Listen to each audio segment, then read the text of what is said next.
أعوذ بالله من الشيطان الرجيم.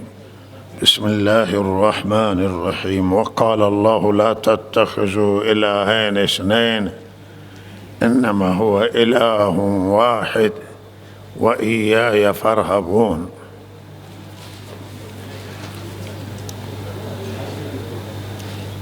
از سخنان همکار گرامیمون جناب دکتر عبیدالله مولانا دکتر استفاده کردید در رابطه با تربیت اولاد و برنامه ریزی برای ایام تعطیلات دانش آموزان و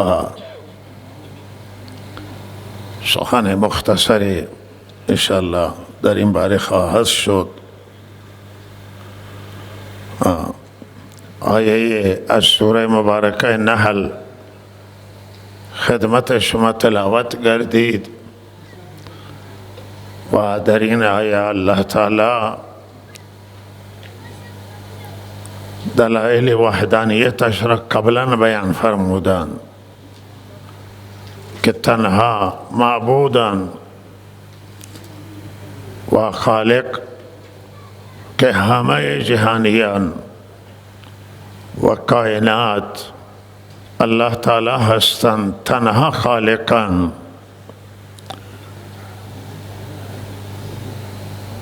و او ذاتی که همه چیز را تنها خلق کرده و همه مخلوقان، او ذات تنها پروردگار هست، او ذات تنها معبوده و معبود شما یک معبود هست. معبود دوتا نیستند، بیشتر از دوتا هم نیستند. معبود شما الله تعالی هست، همونی که شما را خلق کرده و همه جهانیان آفریده است. معبود او ذاتی است که همه جهانیان و همه عالم و همه جهان نگهداری می کند. او قیم همه جهان و نگهدارنده آسمان ها و زمین. او ذاتی است که همه چیز را به وجود آورده. او تنها معبوده و تنها از او را عبادت کنید، با الله شریک نگیرید و از الله بترسید. تنها از او بترسید و فرمان ببرید از او و او را نافرمانی نکنید. با او شریک نگیرید. تمرد و سرکشی از فرمان و اطاعت او نکنید.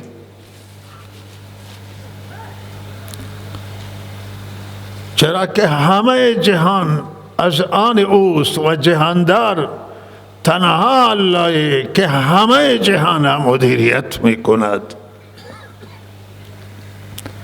وقتی که شما دچار ضرر می شوید، با بنبست روبرو می شوید، به مشکلات های دنیا و چالش های دنیا گیر می کنید، او را فریاد می زنید. وقتی ضرر متوجه شما می شود و تهدید متوجه شما می شود در زندگی، به الله پناه می برید. لہذا او خدای واحد و لا شریک را فرمان ببرید و اطاعت کنید و وقتی که ضرر شما را دفع میکنه و دور میکنه و تهدید را از شما برطرف میکند، خدا را فراموش نکنید و خدا را هیچ زمان از یادتون نبرید. الله است که همه مشکلات های ما را و جهانیان حل می کند. نباید در هیچ شرایط ما الله تعالی را فراموش بکنیم و نباید ما نادیده بگیریم این مسئله را که همه چیز در دست پروردگار هست و خدا را هیچ زمان از یاد نبریم. در همه مشکلات ها، در خوشی ها و در وقت مشکلات، در همه حال الله را فریاد بزنیم، به الله پناه ببریم، به الله رجوع کنیم و حل مشکلات ها را از الله بخواهیم. اوست، الله است که بنبست را از سر برطرف می کند و اوست که توی مشکلات های دریا و خشکی نجات عنایت می کند. اوست که در زمین و در آسمان و در فضا بندگانش را دستگیری می کند، فریاد رسی می کند. آه و ناله مظلوم اوست که می شنود فریاد بندگانش را، آنانی که مضطرن، آنانی که گرفتار شدند. الله است که به فریاد اونها رسیدگی می کند و مشکلات اونها را حل می کنه و برطرف می کند مشکلات ها را. الله را از یاد نبرید، الله را فراموش نکنید.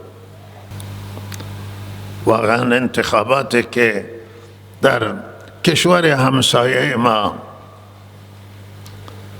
ترکیه گذشت خیلی چیز جالبی بود و مردم ترکیه، کشور ترکیه از کشورهای توسعه یافته است و مهمترین توسعه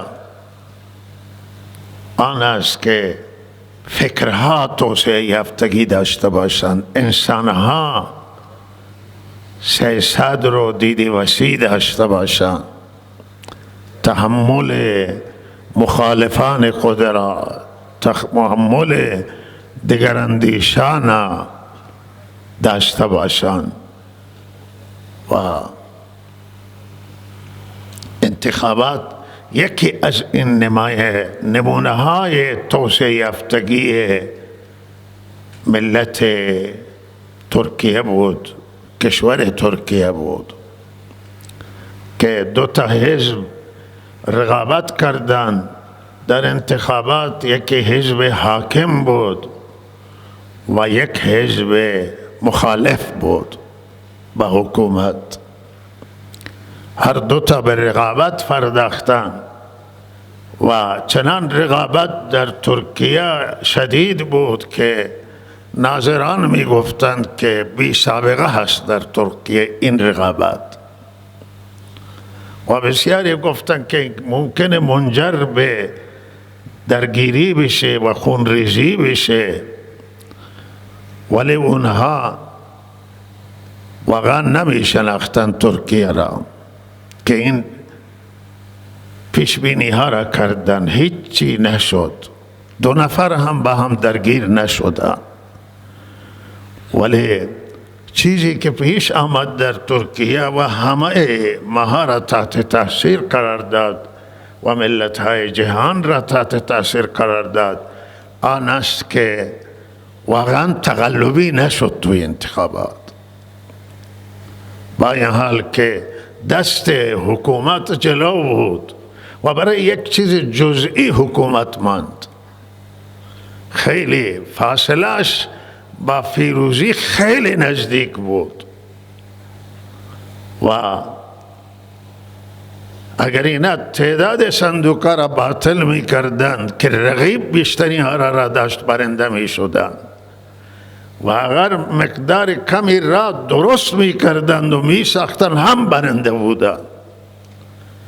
ولی معلوم شد که نه، اینها پایبند عدالت بودند و لحاظا با یک چیز خیلی رای کم و ناچیزی که می توانستن برنده بشن هیچ تقلبی نکردند و انتخابات به دور دوم کشید و انتخابات ناظران همه معتقد بودند که سالم بود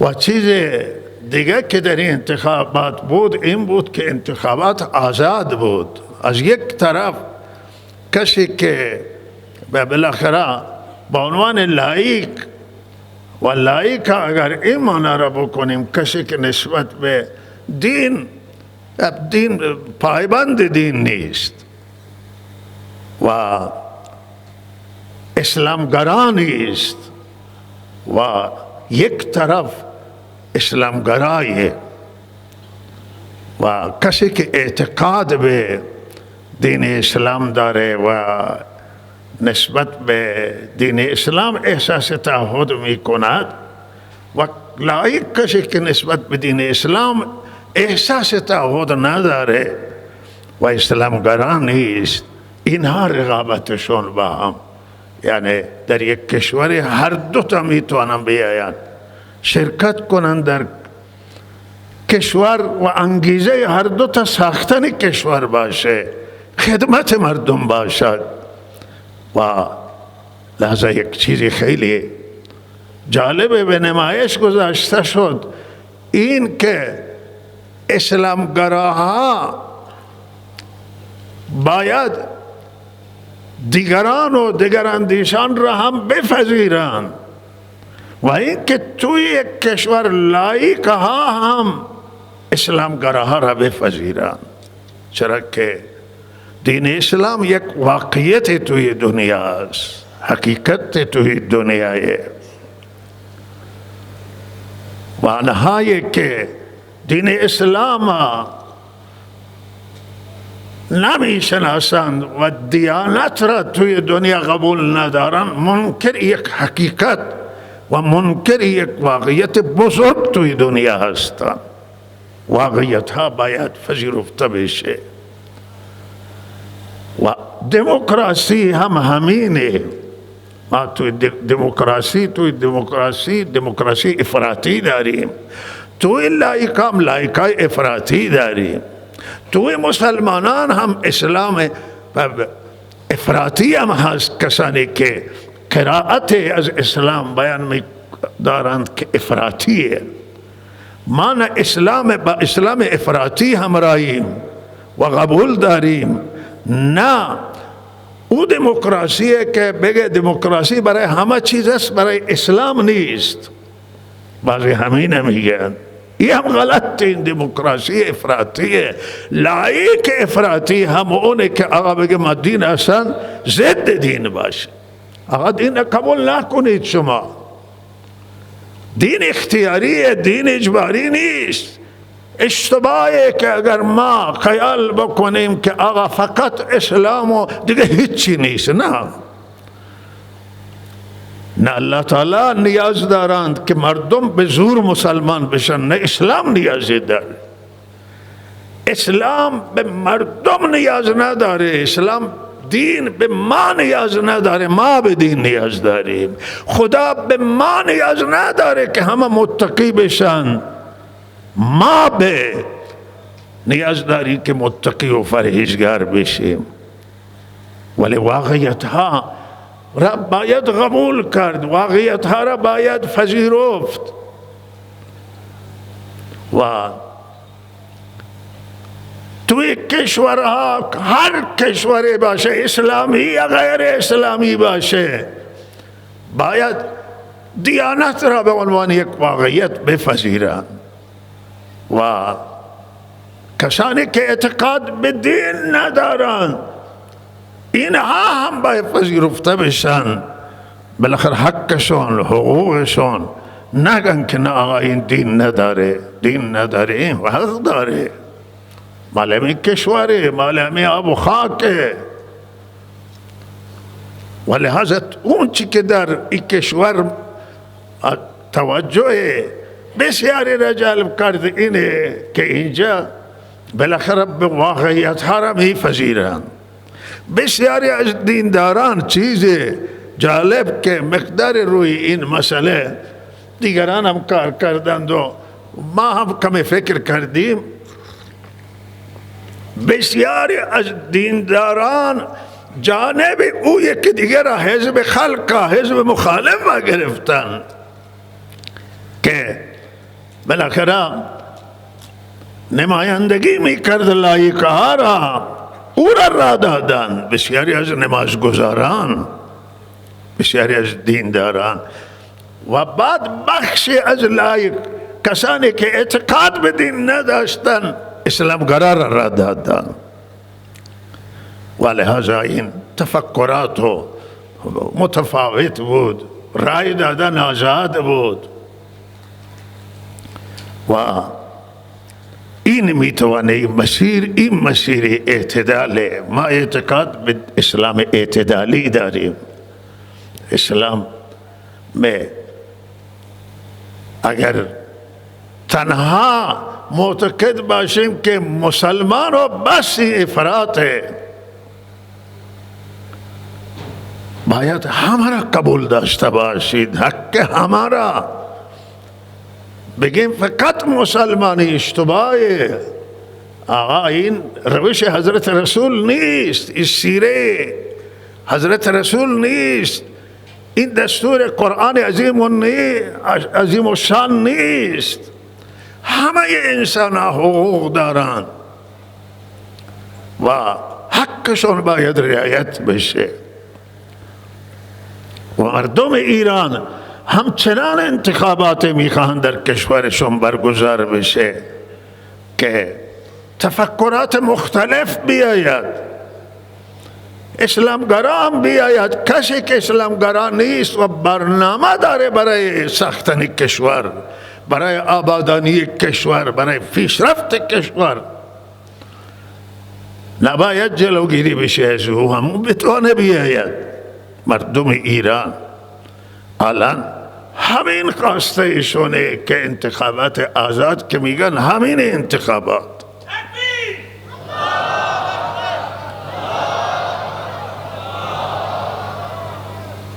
بسیاری صحبت های ما را میگن که آقا شما با اپوزیسیون هستید، همراهید و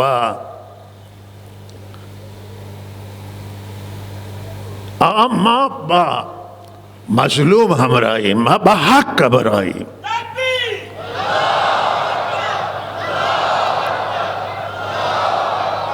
ما در کنار مردم ایرانیم، ما در کنار شیعیم، ما در کنار سنیم، ما در کنار غیر مسلمان هستیم.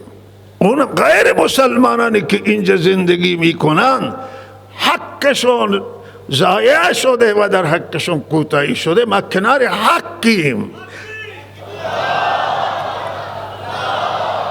و گفتیم اگر حق با مسلمان باشه ما با حقیم، اگر حق با مسلمان نباشه با غیر مسلمانه، ما در کنار حق می ایستیم و این تعلیم از اسلام گرفتیم. تعصبات بیجا نباید داشت. ببین حق با که ما با عدلیم، با عدالتیم، هر کس عدل بکنه ما کنار اوییم. ما با آزادیم، در کنار آزادی می ایستیم، آزادی بیان، آزادی کلام. بعضی که وقتی میگه آزادی، آقا میگه آزادی یعنی این که به حجابی، نه. به حجابی مردم ایران با حجاب بودن و از سختی های ما، از این که ما در حق زنان کوتاهی کردیم، سرشون برهنه کردن و ما به شما گفته شد که شما مشکل زنان حل کنید. همین زنان گفتن، همین زنها گفتن اگر مشکلات ما حل می شد می گفته چادر بزرگ به سر بکنید، ما به سر می کردیم. اولی تبعیض در قانون اساسی، قانونی که تدوین شد، تو این قانون واقعا یک بدعت را تصویب کردند و او این بود که گفت رئیس جمهور اهل سنت نمیتونه باشه، رئیس جمهور زن هم نمیتونه باشه. و زن نصف جمعیت کشور را بیشتر تشکیل میده.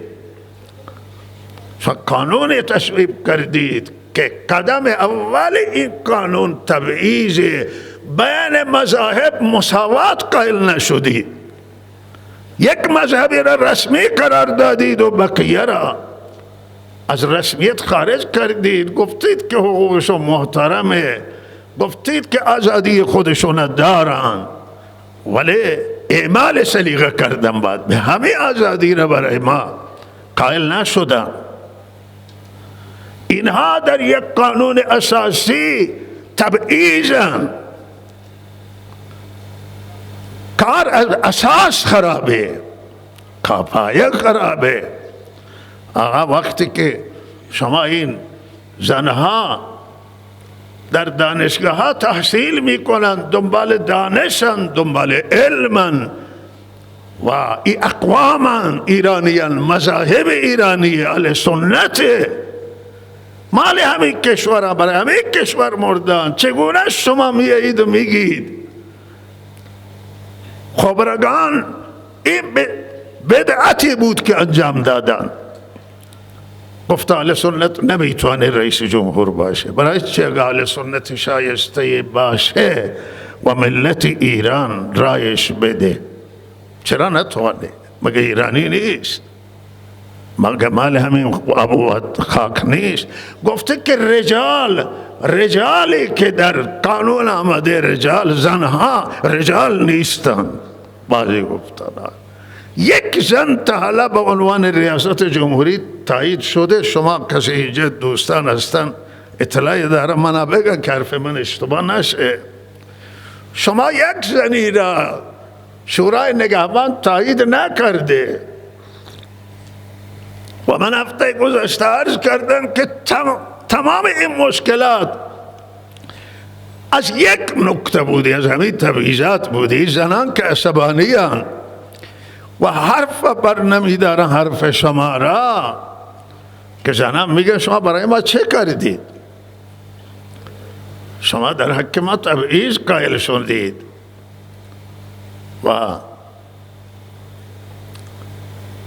و دیگه مسائل است توی قانون اساسی، دیگه مسائلن که توی هیچ دنیای نیستن و در هیچ دیانت ما سراغ این قوانین نداریم که شما اینها را تصویب کردید و آوردید توی قانون اساسی.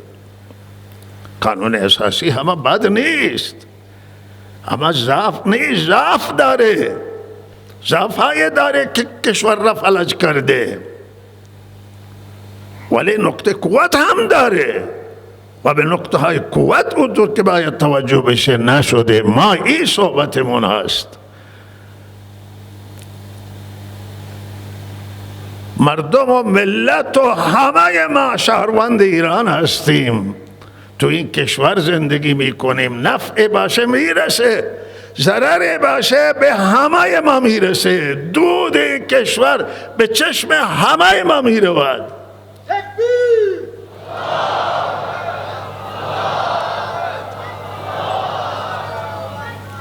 ما میگیم به این مردم که اعتراض دارند، این مردم که فریاد میزنند، این مردم که توی خیابان آمدن و اینها در حقشون به هر حال اینک خودشون را در بنبست میبینند. حرف از اول صحبت ما این بود که شما حرف این مردم رو بشنوید، با اینها بشینید و حقایق را توجه کنید، ببینید مشکلات از کجا آمده.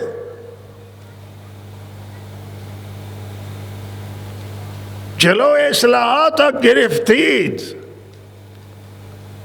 نگذاشتی که کشور اصلاح بشه. چندین دوره اصلاحات مردم همه طی کردن و از اصلاحات ناامید شدن. آخری انتخابات مال اصولگراها بود، کشور را از اول اینطور نبود، ولی کشور را به سوی محدودیت آوردید. در انتخابات این بود که یک دست بشه کشور، یک کشور و یک تفکر در کشور بتوانه کشور ادارت کنه، مدیریت بکنه، در حالی که صدها تفکر در ایران هست. یک کشوری که در او تکثر موجوده، تکثر قومی موجوده، تکثر مذهبی موجوده، ادیان موجودن، اندیشه ها موجودن. شما خواستید که یک تفکری حاکم بشه و اونی که کاملا اطاعت کنه و وابسته باشه، دنبال مدیران وابسته، دنبال نمایندگان وابسته، دنبال رئیس جمهوری وابسته، دولت وابسته، و این در این کشور جواب نداد. همینه که من شما میبینیم نتیجه چه شد، و این نتیجه روی همین سیاسته، نه روی اینه. و این آخری انتخابات که سطح مشارکت مردم در انتخابات در تاریخ انتخابات جمهوری اسلامی پایین آمد. ما شرکت کردیم و جامعه اهل سنت بخش بزرگ شرکت کرد. برای شرکت کردیم که ما گفتیم که اصلاح طلبان تجربه کردیم، جواب نگرفتیم، اصولگراها را تجربه بکنیم، دیگه حرف نمانه بر سر ما. اصولگراها می گفتن شما اصلاح طلبان را تجربه کردید، ما را هم یک بار تجربه بکنید. ما تجربه کردیم و مایوس شدیم. ما گفتیم که الان شاید بتوانیم که نفس راحت تری بکشیم. ملت ایران خواسته های ما قومی و مذهبی نبود، ما برای خواسته های ملی شرکت کردیم و حق از گردن خود ادا کردیم. و الان جواب نگرفتیم. ریاست جمهوری چابهار استان تشریف آورده بود و عادت گلایه را ما نداریم، ولی واقعا یک حرف ایشون ما گله‌مند شدیم که ایشون فرمودند در رابطه با حادثه جمعه خونین، اولی بار بود که به صراحت صحبت کردند و در رابطه با حادثه جمعه خونین فرمودند که اونهایی که به هر حال اغتشاش نکردند و آبر بودن زده شدند و بیگناه بودن زده شدند و لحظه اونها ما حقشون نباید ضایع بشه.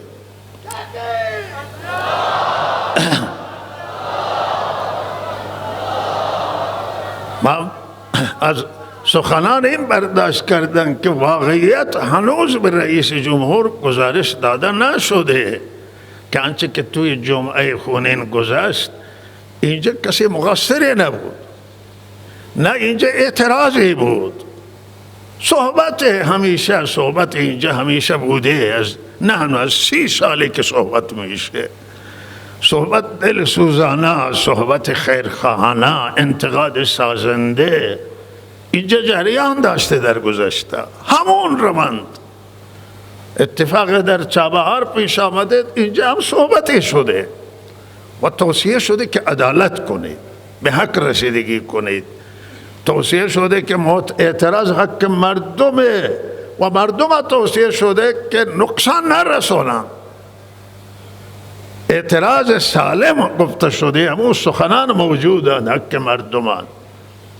اینجا چیزی نشده، اینجا صحبت اونطوری صحبت عادی بوده و این قضیه از پیش تعیین شده بوده. اگر رئیس محترم جمهور اطلاع نداره اطلاع بشه که این از قبل آمادگی شده برای این جریان.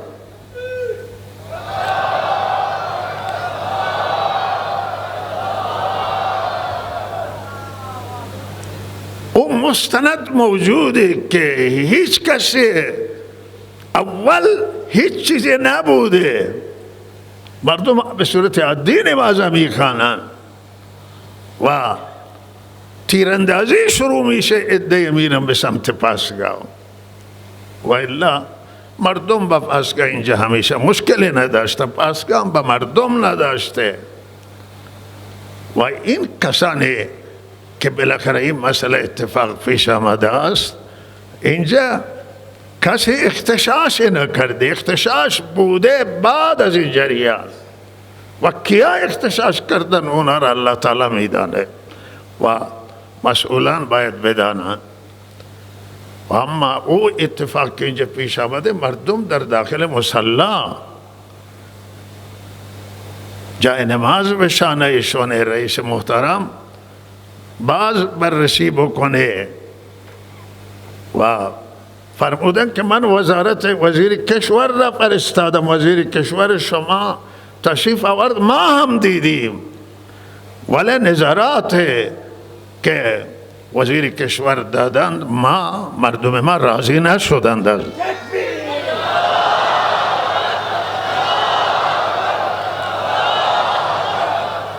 چرا که او بر واقعیت ها نبود، یک از این طرف یک حرف زدند و از اون طرف هم حرف زدند. میخواست توجیه کنم بسیاری از این مسئولان که آمدن حرف زدن، میخوام توجیه بکنم، به جای این که خواسته مردم این بود که این حادثه ملامت بشه، محکوم بشه و از مردم عذرخواهی بشه. بعضی گفتم معذریم دیه بدیم، گفتیم مردم راضی نبودن به گرفتن دیه. مردم گفتن اول حیثیت ما، آبرو ما، آخر ما برای چه کشته شدیم اینه. ولهذا باز هم ما رئیس محترم هم میگیم که شما هنوز بررسی کنید در رابطه با ابعاد این قضیه.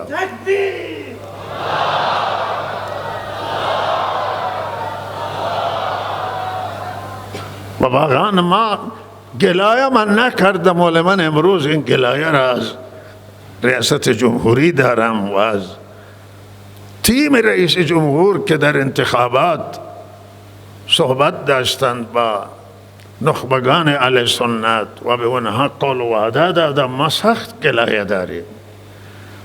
من 2 هفته رفتم، یک بار 10 روز در تهران موندم، یک روز 1 هفته قبل از این حادثه، و من گفتم که اینا نمازخانه ها را تعطیل می کنند، نمازخانه ها را تحت فشار قرار دادن. یک نمازخانه ای را که به ظلمن و زور سندشون به نام خودشون زدند. و شما فشارهایی که بر اهل سنت استانه ها بود، من این را گزارش دادم و خودش را که ملاقات کردم جلوتر، و من گفتم ولی ما خواسته های همه ملت ایرانه، دومی خواسته های ما خواسته های منطقه و استانی و مذهبیه. و این بار که رفتم من خودش را ندیدم، ولی معاونش را دیدم، رئیس دفترش را دیدم و صحبت ما به ایشون رسید، سلام فرستادن، سلام ایشون به ما دادن. ما گفتیم ما برای مشکل آمدیم، شما مشکل جلوگیری بکنید، ممانعت بکنید، ای سیاست شما نسبت به ما تغییر خورده. گفتن نه، تغییری نیست.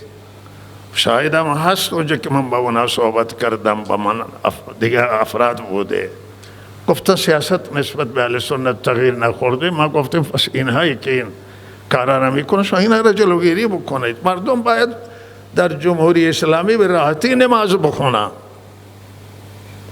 چرا دنبال نماز گزارانند در بعض شهرها؟ مجانا بعض شهرها جایی که اهل سنت اقلیتن فریاد دارند. و 2 هفته ما یک بار 10 روز جواب ما نگرفتیم، جواب به من دادن نشد، رسیدگی نشد. و بعد این اتفاق پیش آمده، 1 هفته 2 هفته بعد این اتفاق پیش آمد. ما گلایه داریم که ما ملتی را ناراض کردیم برای انتخابات. خیلی از ما دلخور شدن که شما چرا رای دادید.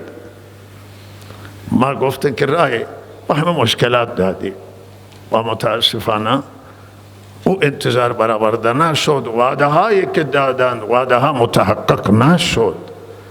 ما را از انتخابات و ملت ایران از انتخابات ناامید کرد. ما دیگه از طریق انتخابات هیچ انتخابات هیچ امیدی نداریم الله،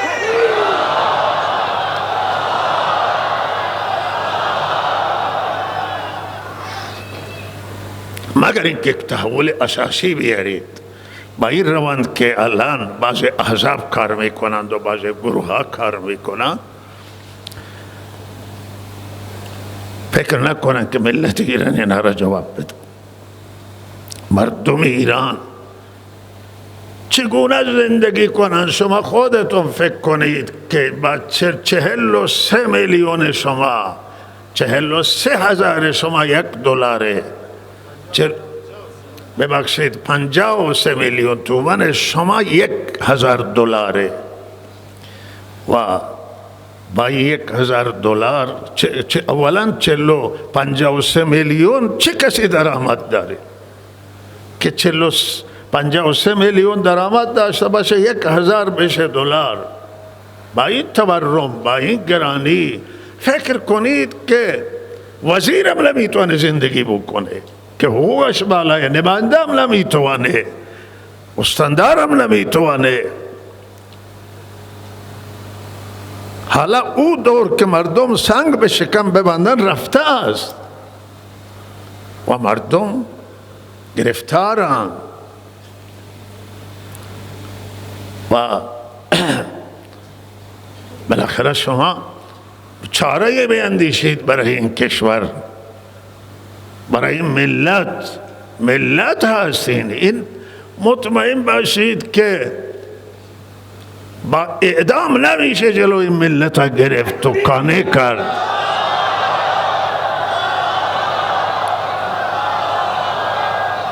اعدام ها اخیراً خیلی گسترش پیدا کرده و تمام این کره خاکی را تکان داده است، تمام این ملت ها تکان خوردند و حالا به نام مواد مخدر یا به نام های دیگر هست و این اعدام ها به ضرر کشوره، به ضرر حاکمیت، به ضرر مردم و ملت هست،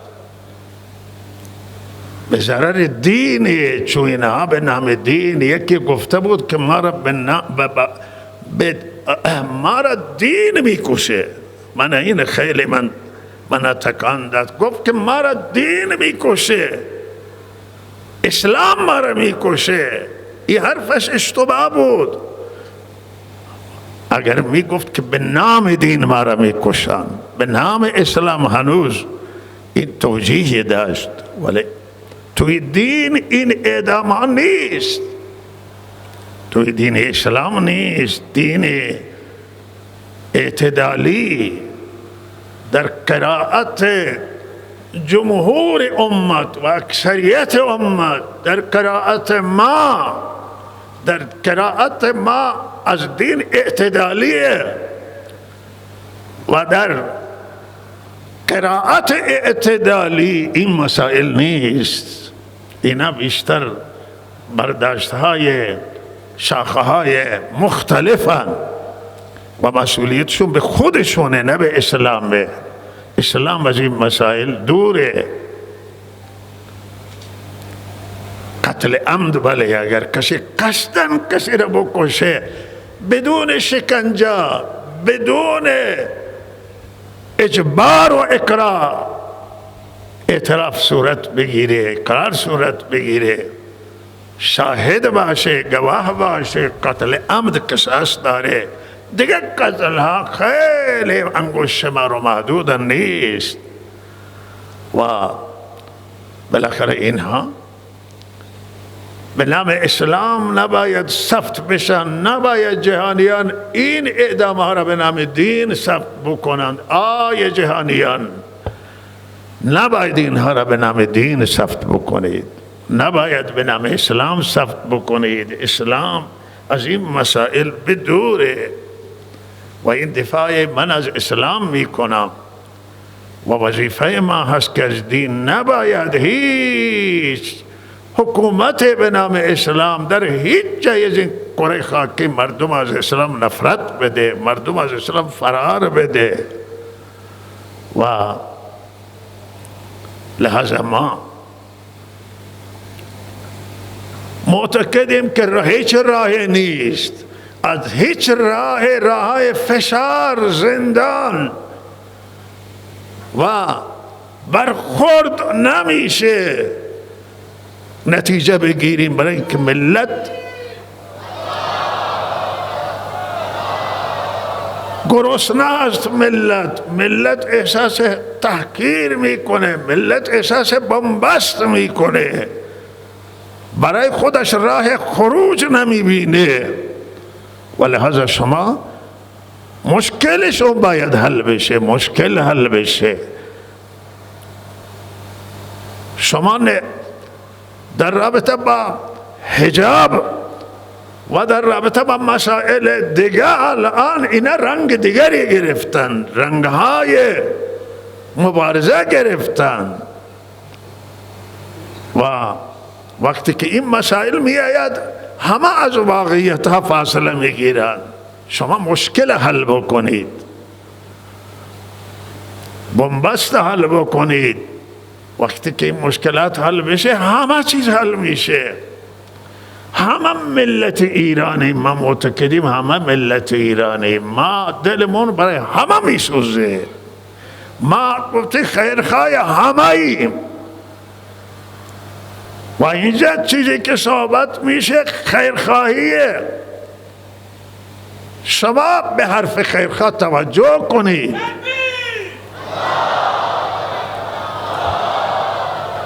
شما سر قدرتید، خیلی چیزا را نمیبینید، ولی اونه که سر قدرت نیست و در کنار میبینه.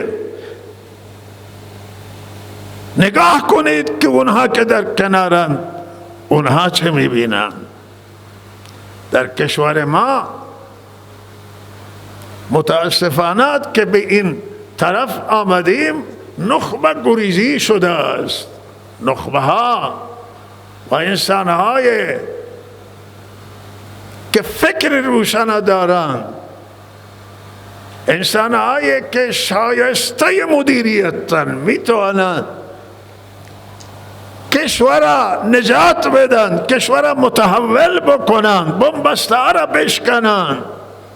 ما از اینها دوری کردیم، از اینها دوری شده است.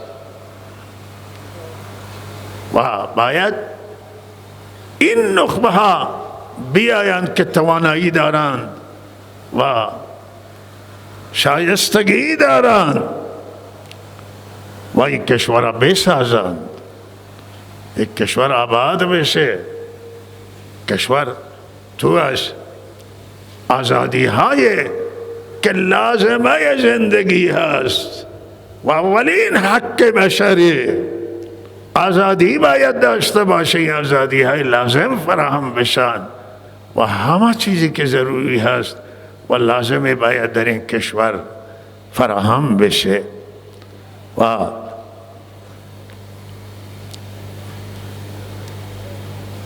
در رابطه با مسئله حقابه هم به هر حال رئیس جمهور صحبتی کردند و اون طرف هم مقداری روی مسئله ناراحت شدن.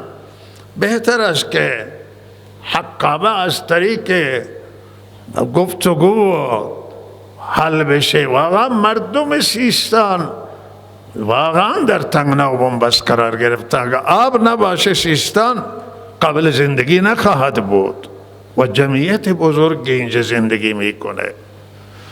و لحاظا باید بهترین به جای تنش و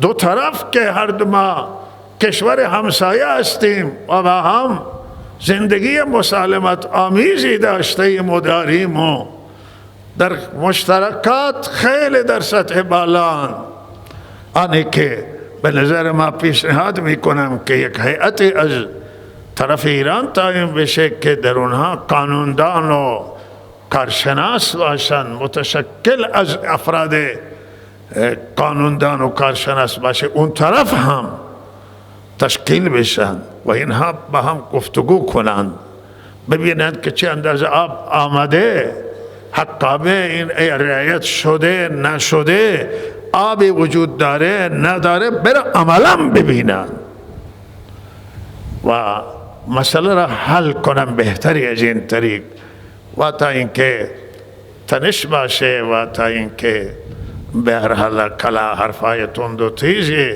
دو طرف به کار ببرند و دیگران سوی استفاده کنند، از این بهتر است که از طریق صحیح این مسئله باید به جای برسه که مردم قانع بشن.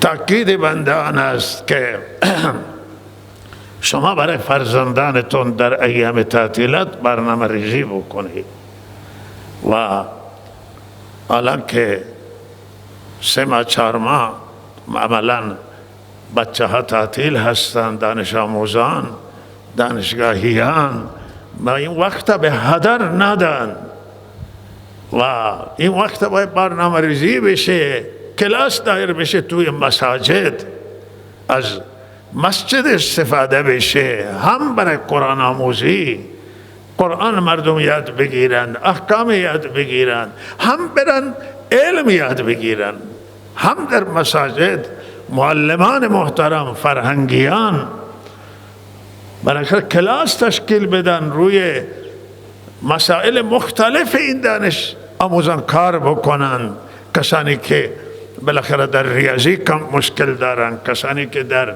علوم دیگر مشکلات دارن، این مشکلاتی که دانش آموزان دارن کار بشه و کار و شغل به این دانش جویان و دانش آموزان آموزش بدن توی ایام. بالاخره اینا باید کار یاد بگیرن، شغل یاد بگیرن، بتوان از این طریق ارتزاق کنن. بسیاری دانشجوان بالاخره با لوله کشی طالب العلمان، بر کشی لوله کشی میرن توی کارگاه ها کار میکنن و هزینه شون را از اونجا تامین میکنن و زنان شغل یاد بگیرن، مردان شغل یاد بگیرن، دانش آموزان یاد بگیرن، قرآن یاد بگیرن و این خیلی مهمه که وقت بچه ها به هدر نره، توی خیابان ها بازی نکنن، وقتشون را صرف خواب اضافی نگردانند و به هر حال سرگرمی های بیفایده و سریال و فیلم و به این مسائل وقتشون به هدر نره و آموزش ببینن، چیزای آموزنده استفاده بکنن و الله تعالی توفیق عنایت بکنه. این هم تاکید علما هست، هم تاکید فرهنگیانه و پیشنهاد همه هست که با مردم عزیز صحبت بشه. علم مهمه، دانش مهمه، یادگیری مهمه و برای این همه اهمیت قائل باشن. درود ختم بکنید. و جریان انتهى اعدام های اخیر آمین اصفهان واقعا هم دردآور بود. به هر حال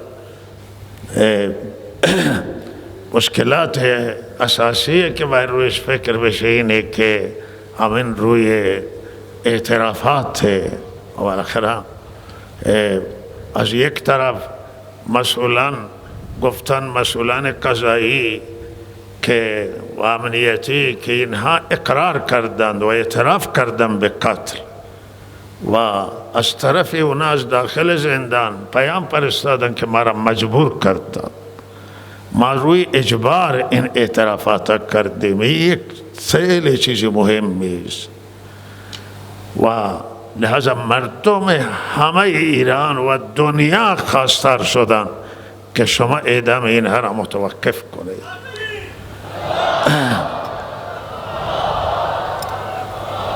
و الان یک چیزی که ضربه خورده و اعتمادی که ضربه خورده است، مردم اعتماد در از دست دادن به این اعترافات که اعترافات آیا به چگونه به دست آمده؟ اگر اعترافات روی اختیار باشه توش بحثی نیست، کسی که قتل کرده کشته میشه. اما وقتی اعترافات روی اجبار انجام میگیرن، ما میبینیم اینایی که میایم پیش ما مراجعه میکنند زخمهای خود را نشان میدن و فریاد میکنن و لحاظا این چیزی که متداول متاسفانه و این وجود داره، قابل انکار نیست. این اعتراف اجباری هیچ جایگاه شرعی و قانونی نداره، قانون اساسی قبول نداره. و من میگه که قانون همه چیزش منفی نیست، منفی هم داره مثبت هم داره و اما مثبتش عمل نمیشه که همین مورده. و این اعتماد سازی را چه کسی باید بکنه؟ چه کسی باید به اعتمادی مبارزه بکنه؟ حاکم باید مبارزه بکنه. حاکم باید واجبه بر حاکم که اعتماد ملتش را به دست بیاره. شما اعتماد مردم ها که مردم بدونن، مردم اگر بدونن و اعتماد بکنن مشکل پیش نمیداره. مردم اصفهان نه تنها، همه مردم ایران گفت آقا شما این را اعدام نکنید، دنیا گو اعدام نکنید. و اگر اینطوری مسائل بودی که همونا زندانی خودش که اونجایی قرار کرده، اینجا میگه من مجبور کردم. و اگر این مسائل باشه بالاخره مردم حق دارن. و این اعتماد سازی تا نباشه اصلا کل زندگی سیستم به هم میخوره، هیچی جواب نمیده اگر اعتماد نباشه. اعتماد سازی مهمه و الله تعالی به همه توفیق عمل عنایت کنه. و ما امیدواریم که این مسئولین هم دل سوزانه میگیم که اعدام متوقف کنید و این رای حل نیست. اینا مردم ایرانن و صاحبان همین کشور همین مردم و ما نیستیم. ما یک بالاخره شهروند ایرانی هم بنده و امثال بنده ما یک طیفه هستیم و اقلیتیم. شاید حاکم هم اقلیت باشه و اکثریت و مردمی، این زنان این مردان، اینها چه میخواهند؟ این مهمه که بالاخره به خواسته این ملت توجه بشه، واسه مردم توجه بشه. الله تعالی توفیق عمل عنایت کنه و ما را توفیق بده که صحیح فکر بکنیم و درست فکر کنیم و عاقبت همه ما را به خیر بگردانیم. و صلی الله علی سیدنا محمد.